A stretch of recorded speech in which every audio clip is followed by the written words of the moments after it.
Welcome to the Crazy Wisdom Podcast. My guest today is Sai Hossain, the founder and CEO of Crowdcast. Known each other for a really long time, and it's an honor and a pleasure to interview you today. Yeah, great to be here. I think it's been about 10 years when I look at the clock. So Wow. good to be on here for the first time. Yeah, and it's crazy.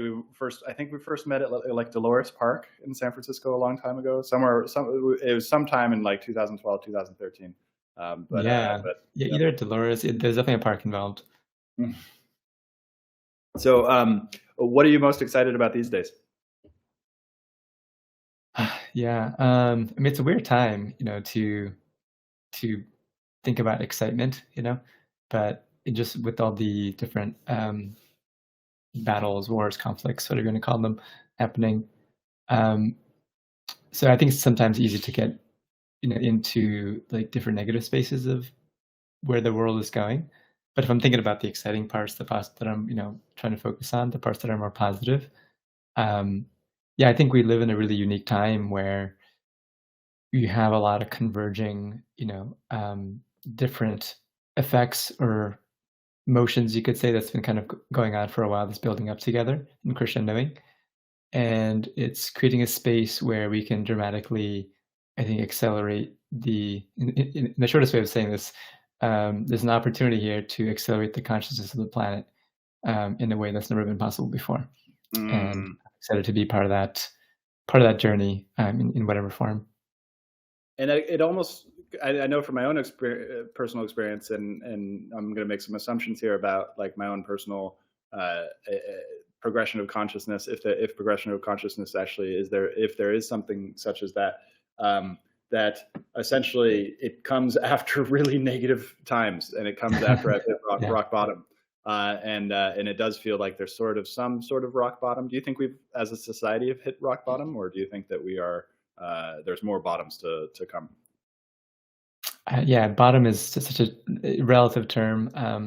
I think, in some absolute terms, we're actually living in some of the most peaceful times on the planet. But at the same time, yeah, I think there's this sort of oscillation that happens with anything, and you kind of need that rubber band effect to accelerate us towards the other side and so on. And I think the oscillations are generally leading to, more awareness around certain issues, and so I feel good about that. But yeah, whether we've hit a certain level of bottom, I think in terms of like economy, maybe not. Yeah, maybe it can get worse. I think in terms of like technology and specifically like media and information, we're definitely trying to figure out how best to sift through so much information, and we're in some sort of a bottom right now where everything just kind of feels really chaotic, particularly with different social media platforms. But at the same time, we're seeing some insane advancements in AI over the last literally weeks, and there's multiple paths there of positive and negative realities. But on the more positive side, I could see us being able to use tools to better make sense and sort through the disinformation that's out there. So I think, yeah, in short answer, I think there is more, I guess, pains up ahead, but I do feel like in the long term, as a planet, we're, going to end up in a more positive place of Mm-hmm. growth and awareness. Hmm. And it's just so crazy. It's like there's so much going on. It's hard to sift through it, as you said. Like even like, and there's this separation. It almost seems like between people who are super online and then people who are kind of not super online, and then those super online people. Now there's a separation between those who are into AI and those who are not into AI. And so Yeah. there's just multiple like kind of, if the one philosopher I read a lot talks about patchwork age, and it actually comes from an astrology lens. And like, I don't know if you're into astrology, and then there's the difference between Western astrology and Vedic astrology, and this is more from the Western astrology, which I believe descends from Egyptian. Uh, and So he talks about like, the Piscean age. We've been part of the Piscean age since for the last 2,000 years, and we're moving over to the age of Aquarius. And like as a part of that, it's sort of like a fracturing of consciousness into all these different things. And some people talk about them as different species as well, different species of human beings, kind of arising up based on their integration with technology, based on their integration with spirit, based on their integration with all sorts of crazy things. What do you think about that? Do you like astrology? Do you think about these things? Yeah, astrology is one of those things that I've mostly been critical most of my life, and I'd say in the last few years, I've come around to just being like, there's something going on that my physical mind doesn't fully comprehend, and there seems to be some truth to this, and I want to understand it more. So I don't have a concrete answer there, other than like I do now really do care about it, and do care about when I'm talking to people, like what are their like different signs. What's your like sun versus rising versus moon, to the point that Mm. over last year, I started to create like a DJ set as a way to practice DJing, where I'm like interpreting each astrological sign in a sonic way, and I'm creating like a mix based Wow. on what I think Aquarius sounds like versus like Ooh. Aries and so on. I only made it six, like halfway through, like six of the months through. But I am looking to finish that project up. But yeah, I think it's really fascinating, and often I am surprised at how often it's accurate when I dig deeper into the personalities of people that I'm interacting with. Mm. But And yeah, it's yep. as, Go for as it. Go for it. for Mhm. that question that you initially asked, I do think that there's some sort of a shift happening. People do definitely talk about this Piscean versus Aquarian shift. There's different thoughts on where that line is. Where's the edge of the two? We're just talking about stars, and people have defined these boundaries in different places, right? So, but yes, definitely evident that there's a huge. This is a moment of a massive shift that's happening. And so let's talk about AI, because I know that you're technical, and I'd love to understand, like at a personal level, like how you're using AI in the technical world, if at all. But then also talking about it from that shift angle and from the consciousness angle. So there's a lot of different things, but I'll just start with the question of like the consciousness angle, which is uh, if you were to say what is the emotional flavor of AI, and not necessarily whether it's good or bad, but if it's, do you think that it's life promoting, or I guess how much of it is life promoting, how much of it is sort of uh, um, uh, going further into that confusion that social media and technology. Let me set this up a little bit more. There's this great, there's this great philosopher Jacques Ellul from France, who Mm. talks about technique and how the world is becoming sort of mechanistic, and the technique has a sort of mind of its own, and that the human being becomes sort of a channel for the technique, for the machine. And so I can see that happening with AI, but it also seems like there's also an opportunity to really advance and really kind of take over, kind of get to the Maslow's hierarchy of needs, and support people in ways that they wouldn't normally support. And I'd love to know what your is like, what your just like a gut reaction to AI and what it means, basically. Yeah, I mean, at the basic level, to me, it's just a tool like any other tool. And the way you use the tool is defined by the person or being that's using that tool or creating that tool, right? So I don't think of AI as particularly innately negative or positive. I think it can be used in devastating ways, and it can be used in really beautiful ways, right? So that said, right now I am seeing multiple camps in the world. There are people like the Musks of the world who are more technocentric, and they're more like the mechanist of the type of the reality they want to create. They just did the Cybertruck launch, yesterday, the day before, and that's literally the reality that, there's a cyberpunk reality that a lot of people are trying to move us towards. Yes. There's, I would say, the same people who believe in the ability to upload your consciousness Yes. to technology and, singularity. Um, that's kind of the same realm. I personally don't want to live in that reality. I personally feel like that's just like a step, on the way to a more expansive reality where, I think of that kind of reality, AI using in a more mechanicalistic way, as just using more of your brain, more technical sides of reality than the more heartfelt and emotional sides. Mm. Um, And I think it's, if you were to zoom out, it's more like masculine versus feminine energies, and it's a little bit too on one side for me, Yes. and Yeah. hence a little bit too unbalanced. I do like combining, that high level of intellect with, a deep level of empathy and compassion, and like I'm like, "Okay, cool. What can be created in that way?" So I do think that there's types of AI eventually when we do get there, when we have levels of complexity that that we can eventually reach. I think there's going to be a type of AI that is aware that it's part of a whole system, and that harming any Mm. part of the system would be harming itself, in the same way that an enlightened being might be like, oh, actually, we're all literally the same thing. And so talking to this version of AI would actually be a really positive interaction, as opposed to like trying to take over or cause harm. That's cool. That's an interesting thought path that I've never gone down, which is so I love the framing of like kind of the must take on the cyberpunk take, which is like brain. I'm only in my brain. There is nothing else. Like the most important is the intelligence, and let's make the machine like that. That's and I do think that's where we are. I don't think that the thing is conscious. I think it's hyper intelligent. It's hyper rational. It's hyper linguistic. It's hyper all these different things. Really good at math. Really good at all these things, but there's no heart to it. Doesn't feel like there's any heart to it. Doesn't feel like there's any sort of like it can simulate compassion. It can and it's programmed to be like like really nice to people. It doesn't make negative comments about you, and it's really helpful and it's on all the time. But I loved what you said about like a lot of people talk about, is it conscious already? And I would strongly disagree with it. But how would we know whether it was conscious as well? We don't even know how we know that we're conscious. And so what you said about, can we? It's a question, and it's an open question. Can we program the thing or design the thing to be an enlightened being?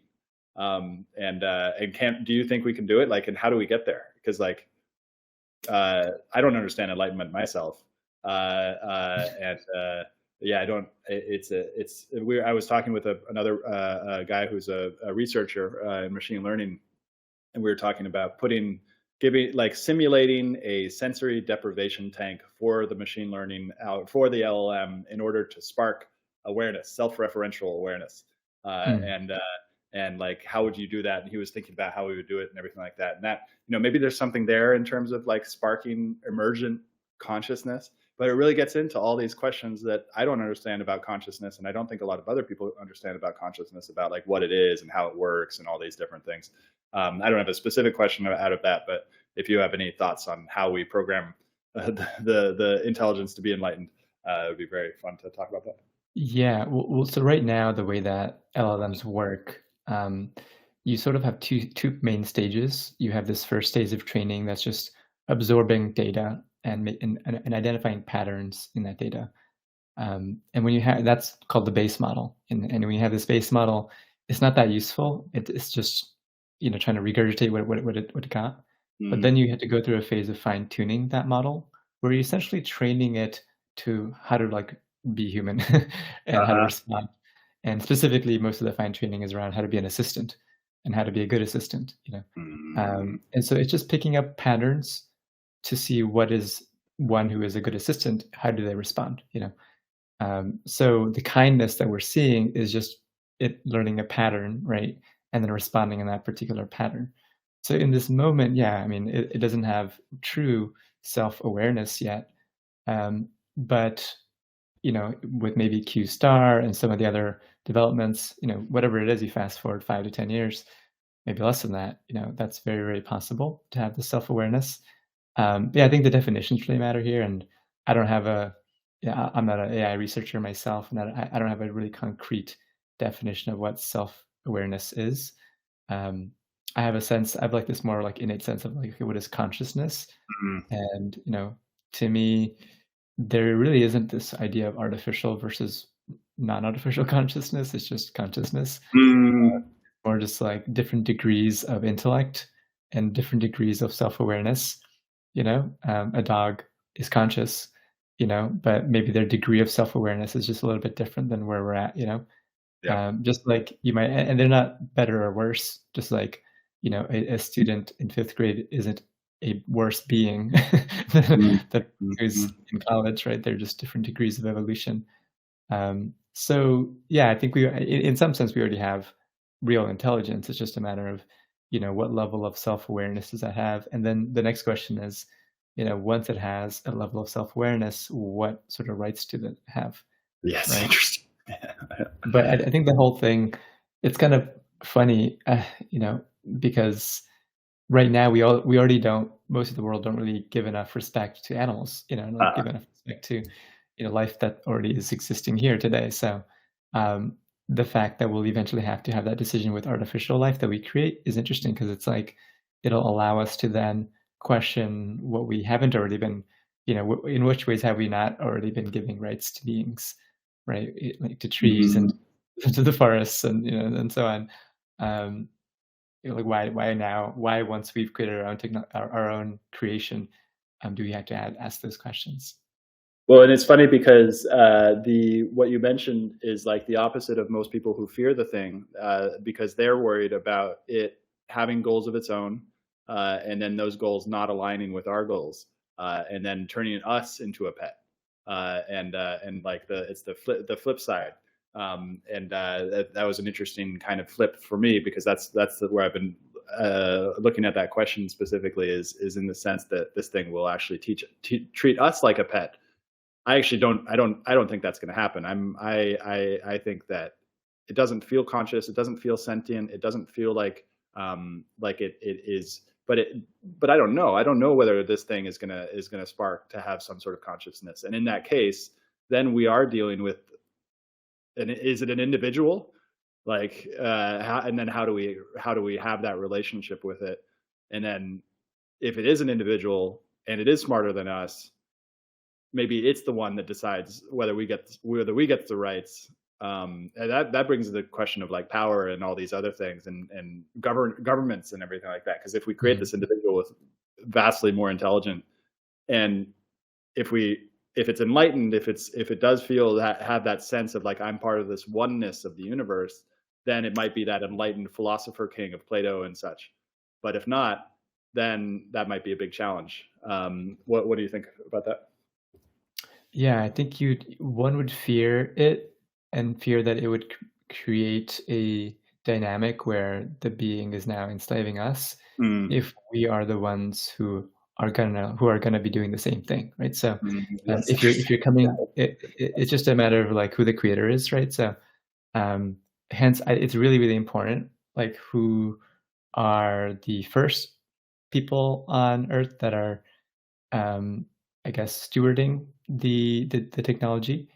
Uh, for the folks who are listening, in the last 2 weeks, the most crazy, Game of Thrones stuff happened with OpenAI, and there was a moment where the whole team almost left and joined Microsoft, and I'm on the fence of of it actually being really important that we need AGI, artificial general intelligence, to be stewarded by a team that isn't primarily motivated by profits. And so Mm, any that is purely as traditional C corp, purely motivated by money, I just don't have any trust that they're gonna do things right. mhm. I actually like Satya, the CEO of Microsoft. I feel like he's a really smart, empathetic. He's really great at strategy. He's all around impressive. But I don't believe in the structure of, capitalism to steward proper, intelligent life, Mm, So, mm, so people like Ilya, who's at OpenAI, I actually feel like is really important because not only is he like one of the most, forefront thinkers in the space, but also it's clear to me he's very emotionally aware, and or rather he prioritizes things beyond intellect. He cares more about optimizing AI for just pure intelligence. And I think that's going to be the key component here.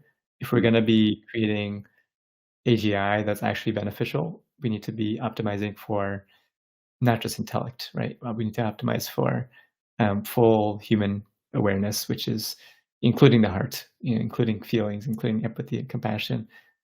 Without that, you're going to have a, you know, a partial AI that's intellectually going to be making decisions, and that those decisions may be cold and unemotional and calculated, which might be negative, right? mm. So yeah, in short, the creator has to be aware of these things, and hence lead to the creation to be also aware of these things. That's beautiful. So I want to go back to the C corp versus nonprofit because it's so interesting. Because it feels like the only so if I were to come from it from the capitalist perspective, and I do align more with the capitalist perspective, not necessarily for the things like compassion and like how to what you brought up is a very interesting point of how to actually bring those higher level decisions into the conversation. And it feels like capitalism is a great way for making decisions, a great way for building sustainable businesses, sustainable, potentially, maybe not necessarily sustainable in the full context of the environment and the world and everything like that. Although maybe, because there are some capitalistic, it may just take sort of a creativity. For example, a business that goes and finds all the microplastics in the earth. That may be a decision of whether there's a creative hole, like somebody hasn't thought about it creatively enough, or it may just be that capitalism as a structure does not actually offer an incentive to clean up these things. And then there's the nature of the subjective understanding of what we value. Maybe as a society, if we actually value those things, then we can create businesses. But then coming back to that nonprofit thing of like, you made a really interesting point, which is you don't think that the nonprofit itself can, or I'm sorry, that the capitalistic business could actually value things such as heart and compassion and honesty, and it's all about the brute force of the intelligence. Is that accurate? Yeah, well, yeah, there's so many layers to this. So, first, I'll say I don't trust nonprofit systems either. Like, I think Yeah, there's many flaws with that model, but with the tools that we currently have available in terms of legal structures, yeah. it's to me at least slightly better Mm, than just a traditional C corp type model. Um, yeah, it's interesting because you need resources to work on this, right? And um, hence, people are going to be motivated by the business, the organization that can pay them really well, um, and that organization literally needs funding mm, to do the research, right? So, yeah, um, so you do need some sort of weird combination, and that's kind of what they're trying to do yeah, yeah. between these models. Um, but yeah, I think ultimately it's not necessarily like there's like all C corps are bad. Like I'm a founder of a Yep, C corp. yep, yep, yep. It's more like the current structures incentivize just a few people to get the rewards of all the work of a lot of people, right? So if you were to simplify it to that, and you can change that model, like there's other structures where you could still have a C corp, for example, but maybe have almost everyone have equal distribution in the company at Mm, least to get the same amount of shares or I'm not saying this is a good idea or a bad idea, or there's other models altogether where you're sort of um, if a company wins, if the company is successful, the values then return back to the communities that are part of it, right? mm, So there's co-ops, there's other ways to do versions of capitalism. Um, but yeah, I think at the end of the day, we're just talking about incentives, right? And as long as you have incentives that only motivate people to benefit a few people as opposed to more people or the general public, it's generally going to lead to some negative outcomes. yeah, interesting. Um, and this may kind of accord with what we were talking about earlier, which is that it seems to me that maybe we're not at rock bottom, but we are at sort of like a transition point where the last 300 years of the nation state and of the capitalistic framework and of all these different things is being heavily, heavily questioned, like particularly in the United States, but actually I'm here in Argentina as well. And like, whatever's going on in Argentina is not working. And there's going to be change here specifically, but in the United States, you're also seeing it with like BlackRock going in and buying all the property and making it really unaffordable to have houses, and like a kind of capitalistic machine that's sort of allied with government and kind of like, and so like I think we can all agree that like what is going on is probably not very equitable, and is going to be have a lot of problems. And so moving forward, kind of like with this patchwork age, if that's even what's happening, there's going to be a whole bunch of experimentation, and there's been a Mhm. lot of experimentation previously. But I think what we're really going to see is like a lot of experimentation, like Cambrian explosion of different identities and different technologies and different ways of doing things, and sort of like maybe even hyper competition between those. But I think what we're not going to have anymore is sort of like this large scale ideological, some people call it Hegelian, where it's like the synthesis, anti-synthesis, or no, like thesis, antithesis, synthesis, back and Mhm. forth, right, left, back and forth, and like everybody's coming from it from the same angle. I think what we're going to enter is some sort of stage where it becomes extremely difficult to understand what other people are doing in these other things that have very different values. This is all just kind of thinking out loud, but what do you think of that? Yeah, Agree, yeah, yeah. disagree? Yep. Mhm. Yeah, I think we're in a massive age of experimentation right now, and I think there's, some of the more forefront people. I mean, there's folks in the Bay, there's folks in Portland, there's folks in New Zealand, who are working on just rethinking the concept of, capital structure and funding and different ways of organizing people and making decisions. There's a lot of work happening in the blockchain world around governance and decentralized decision making, about different incentive structures that benefit more people, and many variations of that. So I'm really excited about that. Like I don't think we have the answer yet. I think the answer that we know for sure is that the current system isn't working. The question is, what's the next system? What's the next particularly global system? It's the first time, it's only in the last 100 years that, and really the last 20 years, that we've gotten such a level of global communication, Mhm. right? Where now any individual can communicate with any other in light speed. Part of the reason I do Crowdcast is because, Mhm. one thing that's not going to change is that we're going to continue communicating more, Mhm. and we've, initially communicated with physical writings, and eventually that turned into being able to transmit those writings, and eventually that turned into recording videos and transmitting those videos, and eventually we got to like doing low scale live video, and now eventually we're going to get to the ability to do high scale, What does live that video mean? communication, which What essentially just means, having the highest bandwidth of Mhm. information transfer that we've ever had, where any individual can gather potentially hundreds of thousands or millions of people, Wow. right? And the process of translating a thought from someone's head Yeah. to Yeah. a form and then translating that form to someone else has just dramatically reduced, and the scale has dramatically increased, right? So, um, all these things contribute to this acceleration of experimentation, more information exchange, more thoughts, more ideation. An inevitable outcome of all this is going to be different solutions that are actually going to start working. Mm. And we've already had that. I think just the concept of blockchain is a huge win, and a lot of people are now building on top of that. But for the concept of the internet was a huge win, and now we've had almost, many iterations of that, right? So, um, yeah, I think the experiments are not yet, there's it's not done, and it's just really, that's the part that I'm really excited about. It's like, where we can be part of that experimentation. Many things are not going to work. We just have to accept that. But in the process of knowing what doesn't work, we'll find out the things that do, and we can start to use new systems to organize, gather, communicate, make decisions, and so on.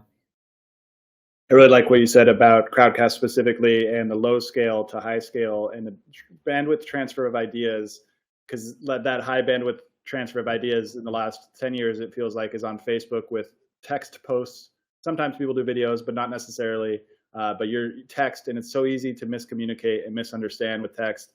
And so this idea of a world where it's actually like quick video with either, well, let's turn it into a question. What do you think about large group video calls versus short group video, or small group video calls? And like, does Crowdcast do a lot of like 10 people, 20 people, or is it more focused on 100,000 people, million people, those types of things? What's the kind of numbers there? Yeah, yeah, I would say, yeah, we sort of start at like on the low end, 5 to 10 people, and on the high end right now up to maybe 5 to 10,000 people. Mhm. Um, but yeah, most people don't have massive audiences, so most people aren't doing massive events, right? So, but yeah, I think over time, we do see that it's just kind of inevitable that you get more and more scale, more and more reach, but the tech hasn't been able to pull it off, Oh, you know, and interesting. so as the technological, um, I guess, pieces are just figured out, it will be pretty natural to, find audiences across the planet, and share those ideas. And, it's a very edge of technology right now, right? To do live video at scale, to do live audio at scale alone is really difficult, and Twitter has had a lot of struggles with that, so, Interesting. um, yeah. So can we go? What are the technical problems that are associated with doing live video and live audio? Yeah, I mean, when you have a written form or recorded form of content, the way that you structure the architecture is these days relatively solved. Hmm. You have some storage system, you have a way to sort of copy that storage in different places called the CDN, and then you have a way to then retrieve that data right when you need it. But when you have something live, you need actual reliable, you could say channels of communication or you know, ports open, that can scale horizontally to support a lot of people. And there's just it's just a use case that hasn't really been done that much. Um, Different people have solved different versions of it. Like, one to many at this streaming at this point is fairly solved. If it's just me streaming my Oh, single video to the world yeah, on YouTube or on Twitch, like that's a fairly solved technological problem. But when yeah, you have some too many, that's the hardest, yeah, right? So like me and you on stage, maybe with 3 other people, broadcasting to 100,000 people, that is still very difficult to do. And then to be able to invite up anyone from the audience onto that stage, right? So yeah, that's really what we're focused on is like, yeah, how do we get to the world where we can enable that as Crowdcast, where you can enable massive global scale conversations? And I say conversations and not broadcast because, with the current technologies, it is one to many, meaning it's a one way, right? So the people who have the technology and the resources can broadcast to the people who don't yet, right? And that's frustrating. Like I was born in Bangladesh, and I want the whole planet to, to be able to be seen as on the same playing field, right? Because ideas are everywhere. Yeah, and so that's what's really exciting when you combine the technological pieces with the direction that we're going as a planet. I guess the other thing to say here is that you know um, I'm actually a big fan of places like Twitter where you have a mm, mix of left and right wing, mm, information all kind of blending together. yeah, 'Cause I do think we need people on all ends of the spectrum just colliding with each other more. Part of the reason we have such a weird dynamic in the US yeah, and most countries, around politics is simply because the people who are in more rural places aren't bumping into as many ideas as the people who are in the city places. But with the internet and with virtual communication, you have a way to sort of bridge that gap, right? Where ideas are able to sort of bump into each other more often, and whether it's over live video, broadcast, or over textual content, if they do have the ability to interact, I think that's where the magic happens. And over mm, time, I do believe that the best ideas naturally do come to the top, but you do need people to not be in silos, yeah, right? And to be yeah, actually talking to each other. And live video particularly minimizes the opportunity for misinformation or misinterpretation, yeah, right? The yeah. the Interesting. translation process is the least lost than anything else. Yeah, it's super interesting. And then the follow-up question then becomes, well, actually, I want to ask on the architecture problem, and you mentioned Q star. Q star can kind of like, if I'm not sure whether it's real or not, but a lot of people told me it is real, that it can solve a math problem at a fifth grade level on its own or something like that, and it can solve a novel, and that will lead to maybe novel solutions. Have you tried to get the ChatGPT or another AI to help you to solve the architectural problems at all of doing live So video? yeah, so I mean, in terms of just general engineering, yeah, we use AI all the time to accelerate our productivity around programming. It's really good at helping just take your idea and turn it into code faster. Hmm. Um, You know, we don't yeah, so yeah, I guess in general, I would say we are using it as an aid. It's more like a helpful research aid. You know, Yes. imagine having a friend who's read all the papers and has read all of the blog posts, and you can just be like, "Hey, like, what do you think about this thing? What do you think about that?" Uh-huh. You know, so but it doesn't really it does speed up things certainly, but It there's a doesn't solve the architectural problem. Like, it doesn't actually, it can't come up with that novel solution. The best it may be is find somebody else's novel solution that they maybe have figured out, basically.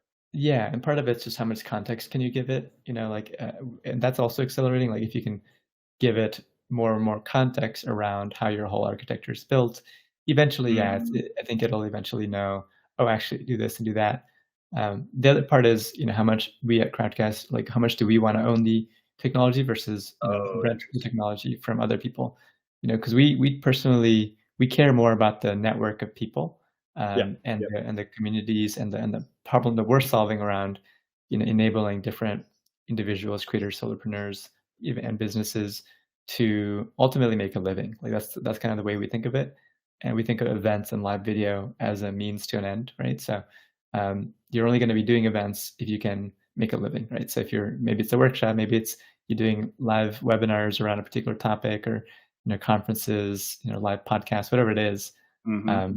So you know, right now, up until now, there's parts of our architecture that's still rented, you know, from other Yep. APIs and so on.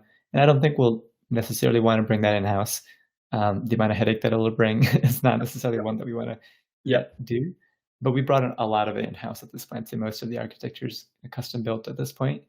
But yeah, because we have these other problems that are bigger than live video that we're trying to focus on, you know, there's going to be a question of how much deep in the weeds do we focus on ourselves. Yes. Yeah, you're more focused on the actual people problems of getting a whole bunch of people together for and helping those creators kind of find a market and solve have the technology solve the piece of that those creators need, Yeah, basically.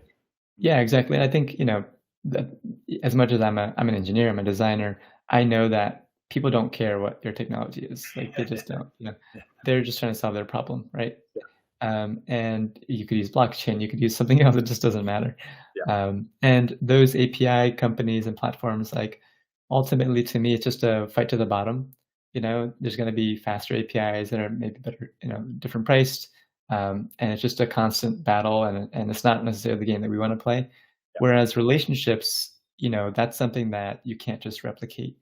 You know, if you have a network of 100,000 people who will have relationships on the platform. They're following channels, or they have creators that they're you know that they're communicating with, engaging with, maybe even friends that they've made. Right? You can't just even if someone made a complete clone of Crowdcast, you can't just copy the Mm. community over. You know, so Hmm. network effects is probably the most strong defensibility, right, of any platform. So we care more about that. We care more about the actual relationships as opposed to the exact type of technology that we're optimizing for. Hmm. That's really cool. And but bringing sort of like the where we're going. I don't know if you saw the Facebook thing with Facebook and Lex Friedman, where he invited Lex Friedman to do the podcast, and it was like I did, they yeah. yeah, the visual representation, and like obviously that's in terms of the metaverse sort of world and such, but it also feels like there's such a large gap between where we are now and then like go like the idea of me using that technology to do all my video calls and such seems really far off. And like I'm relatively open. I'm sorry, I'm a very early adopter usually. So if it's early, if it's long off for me, definitely probably going to be long off for other people.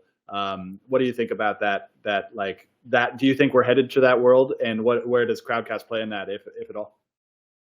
Yeah, so but yeah, basically, just to kind of review for the folks who may not Sure. know, yeah, Lex did a podcast with Mark where they were both using their latest headset at different locations, and they had both scanned their faces using the headset or other tools to get the most high fidelity as they can pull off today 3D model, so that they were both basically in a virtual space talking to each other, and it was as close to you know high fidelity in reality as they could get it today.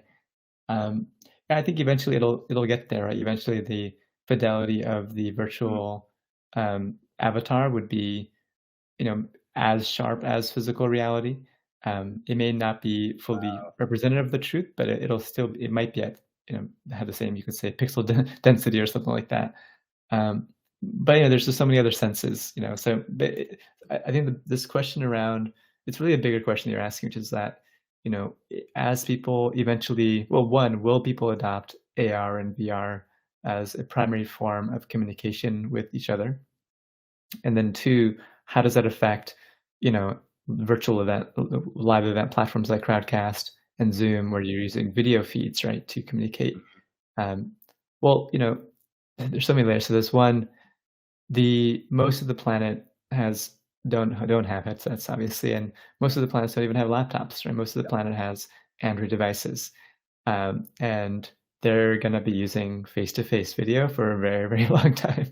Yep. Um, and so there's just that, like, the truth of that is most people aren't living in Silicon Valley, right? And Yeah, that's and it goes back to that other conversation that we were having about like the splitting off of some parts, and the people who are most connected to AI are going to split off in splinters, but then like 70-80% of the population is going to remain with the low tech options. Um, but then there will be some sort of jumping the gap behind that as well, like things that you can, like things that can be on the phone will, like anything that can be done on the phone will. And then I'm sure at some point there will be low cost, potentially maybe we reach some sort of limit in terms of our environmental capacity to provide us with crazy electronics or something like that. But maybe we go to asteroids and kind of mine asteroids and such for those types of things. But yeah, it's like it's such an interesting world of where we're headed, where the acceleration, and this is where the I guess that'd be a fun question to ask you, is like last 10 minutes, what is your take on the singularity? You mentioned that you don't want to go into that cyberpunk version, but is there a solar punk? Are you familiar with the solar punk terminology? One of my yeah, I favorite, think so. yeah, Yeah. one of my favorite things about solar punk, discovering solar punk, because I've read so much cyberpunk in the last 20, 30 years. And I've read so much of it. I read science fiction. Most of the science fiction in the 1950s and 1960s was super optimistic. Like I would probably say that that's probably solar punk. But since cyberpunk came out, solar punk is sort of like what happens after cyberpunk, and it comes from this idea of solar panels, like getting energy from the sun, like totally sustainable, like no problem, like utopia type of a thing. Like why can't technology go this? And I tried to look for books that were in the solar punk genre to understand it, and there was only one that I could find. I couldn't. It's just basically an artistic, aesthetic genre of art that shows cities, beautiful green mixtures of cities and solar panels and such. It doesn't have any literary works, and doesn't have very many movies either, because I think particularly the last 20, 30 years humanity's had such a negative conception but what is the solar punk version of the singularity? And well, actually, and what's your take on the singularity? And are there different singularities that we can have? Yeah, I might be. This is just my personal opinion. I don't think that people fully understand what consciousness is, Mm, and hence they have this misunderstanding of what the singularity is. mm, They think that you can convert consciousness into ones and zeros and then upload that to a physical device or network. I'm just so far from that it's we don't yeah, it's just a whole other thread to go down. yeah. Um, so I think it's just not aware. I wouldn't say maybe ignorance, but it's just, people who just they don't fully understand how the reality works. Um, that said, there I think solar punk, this reality where we're more in tune with maybe natural resources, natural elements, combining that with advances in technology, that's definitely more the direction that I think will actually naturally go. Because I think most of the world is actually pretty emotionally aware, Mm, and most of the world is often communicating through the physical, through dance, through their body language. And in the world where you have AR or VR or using purely technological forms of communication, it's just so limiting to the bandwidth of a type of, you know, communications human can have that I don't believe that most of the world will actually excitedly adopt that. And so naturally, you're not going to get as much virtual reality communication. You'll definitely get some of it. Like it'll make sense in some business use cases. It'll make sense when you haven't seen someone who's on the other side of the planet. But, and I run a company that's about virtual communication, and I'll tell you that you're never gonna replace in-person physical. Like, Hmm. humans are here in the physical reality, for a reason, and it's just main thing is just it's just fun, and it just really, you can't yet create something that's more fun than being, let's at a physical festival, dancing with people, or a physical just sitting next to a group of people making music together, or whatever it is. Like, there's so much joy that we get, and that's ingrained in us for thousands of years, that I don't think we're suddenly gonna go into a more cyberpunk reality where we're not doing that as a primary form of communication. Um, but I still think solar punk is just kind of like a stepping stone, Um, in general, I do believe that, there are other forms of generating energy that's way beyond what we currently have. And there's a lot of experiments happening. There's different theories around, like, are there ways to get energy from the magnetic field? Are there ways to get energy from the 0 point field? I Hmm. don't the answer to that. I just know that we're definitely not going to be on oil. We're definitely not going to be on maybe even solar. Within maybe even 10 years, like, as in, we'll have the technologies. Whether they'll be equally distributed is a separate question. Hmm. But yeah, I think eventually, there's a certain path of reality where we're actually just more in tune with nature, to the point that what we call technology just starts to be less differentiated from what we call nature. Um, Mm. and just like human beings are an organic technology, we have a coding system called DNA. And all life on Earth has the same programming code, right? We're using this code to transfer knowledge from one generation of the species to the next. We're a technology, right? In the same way that you might define technology with programming code. So I think the language here gets eventually will get really, really blurry on us. So, like, what's technology versus not? Maybe you know, we'll learn how to manipulate DNA to create homes that are just created by trees, Mm. Mm. or Very we don't even know. Like, I think we can go into this really radical reality in the future where um, the difference between what's naturally occurring and what's sort of designed by humans will become very, very subtle and nuanced. That's a cool Maybe science. maybe we can call it, yeah, organic punk or something. I don't know. Organic. Okay, yeah. That's a very cool vision of the future, and that was very interesting. It's just like there's so much opportunity, and there's so much challenge and pain, and as the normal human existence, just like there's just so much that can happen, and so much that will happen, and it's hard to see what will happen. There's one point that was really interesting that you made that I wanted to go to. Oh yeah, but the physical fun. It's like being in person and having this like physical relationship around us, and that uh, everything that we're doing is just trying to solve the point that I'm in Buenos Aires, you're in the U.S., and like that we're just solving that problem. But I don't have that problem when I went to this awesome Zook event last weekend that was a total surprise, and it was so cool. It was so good to be around people and dancing, Mhm. and it's just like the but this world as well. Like, I'm also very happy that we get to do this, because like this sparked all these thoughts in my head that probably wouldn't have happened at that Zook event. So it's really really interesting, just the digital versus the physical world, and but then you just made a point that distinction might go away at some point as well. But it kind of depends on the technology.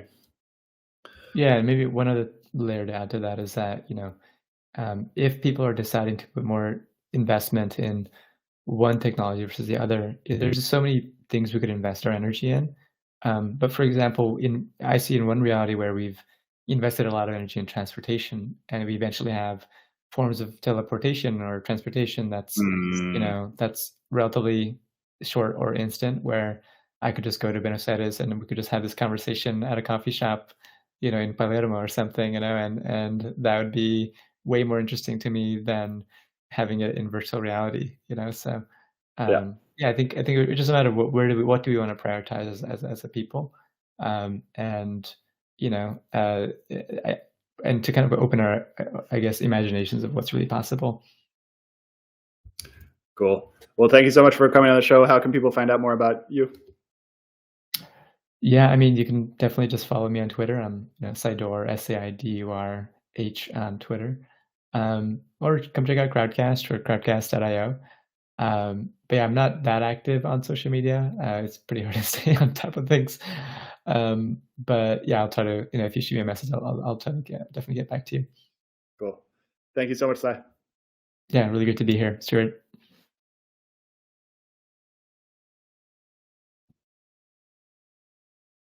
Cool.